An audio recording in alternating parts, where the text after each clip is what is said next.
Di hari Minggu yang berawan dan langit selalu meneteskan air hujan kemarin, kami kedatangan tamu spesial berbarengan.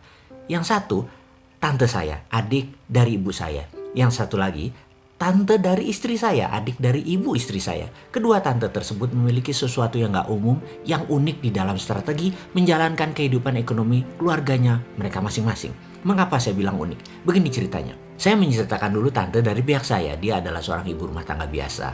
Orangnya agak nyeni, mudah bergaul dan cantik. Di masa SMA-nya dia adalah primadona sekolah dan di komplek rumah yang dulu dia pujaan banyak pria di masanya.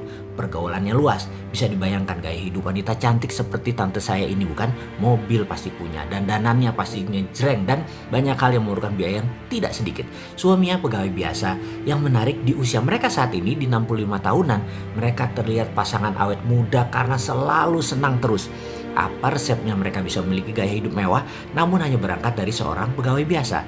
Saya ingatkan sekali lagi, di awal pernikahan mereka sewaktu saya masih kecil tentunya, mereka menabung menyicil rumah di bilangan Tebet, Jakarta Selatan. Suami bekerja siang malam dinas di luar kota, sang istri bergaul namun super prihatin. Sang tante pernah cerita di tahun kelima rumah tersebut lunas dan mulai direnovasi agar terlihat mewah. Lalu beberapa tahun kemudian rumah tersebut dijual. Saya ingat sekali karena lokasinya bagus maka harga rumahnya cukup tinggi di tahun 80-an tersebut. Mereka menjual dengan harga 800 juta. Lalu mereka membeli rumah di daerah bilangan Pejaten seharga 400 juta dan sisanya 400 juta di deposito, beli mobil jalan-jalan. Hidup senang selalu mereka itu. Beberapa tahun kemudian di pertengahan tahun 90-an, mereka jual lagi rumah mereka di bilangan Pejaten tersebut seharga 1,5 miliar. Saya ingat sekali semuanya karena saya menjualkannya kepada sahabat saya yang baru menikah dan tertarik dengan rumah tersebut. Lalu mereka beli rumah di bilangan Cinere, harganya sekitar 800 juta. Yang 700 juta mereka menikmati hidup mereka, beli mobil, deposito, jalan-jalan, itu aja kerja mereka. Dan ketika tahun 2000-an awal, di tahun 2002 kalau nggak salah, mobil dan lainnya mulai menipis harta mereka. Dan apa yang mereka lakukan? Mereka menjual rumah di Cinere tadi, saya ingat harganya 2,7 miliar. Dan di tahun 2003 awal mereka pindah ke Bali. Mereka beli aset di Jalan Seminyak, beli kios dan rumah di belakangnya. Harganya 1M karena pas ledakan bom Bali tersebut harga di Bali dibanting murah.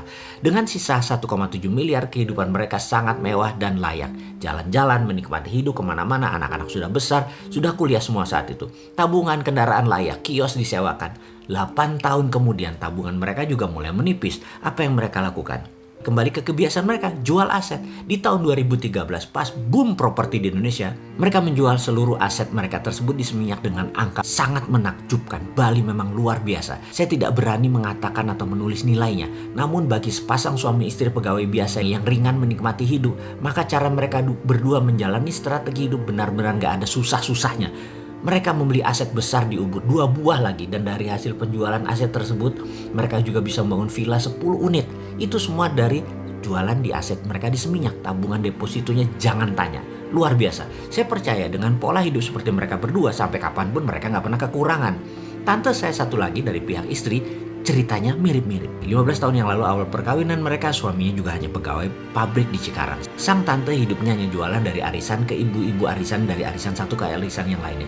Di 2009 mereka memutuskan untuk melakukan hal yang sesuatu yang baru. Mereka merasa sayang kalau rumah berharga jutaan ini hanya dipakai tidur. Lebih baik dijual, beli lagi di lokasi lain yang ada peluangnya untuk naik jauh lebih tinggi dari kenaikan rumah yang mereka tinggali sekarang.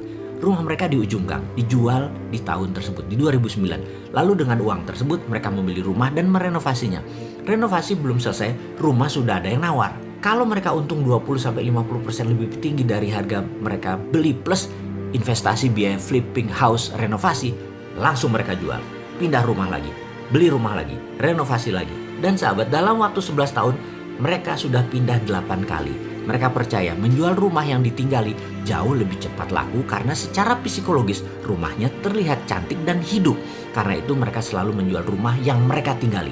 Hari ini sewaktu berkunjung ke rumah kami, mereka lagi shopping mata cari rumah karena rumah mereka yang baru mereka tinggali 2 bulan sudah dipanjer orang dan dalam 2 bulan harus pindah. Pindah ke yang ke-9 kalinya. Yang saya tahu asetnya sekarang ya, jika dibandingkan 11 tahun yang lalu, itu saat ini sudah naik lebih dari 1000% atau naik 10 kali lipat ketimbang rumah mereka atau harta mereka di awal yang hanya sebagai tempat tidur.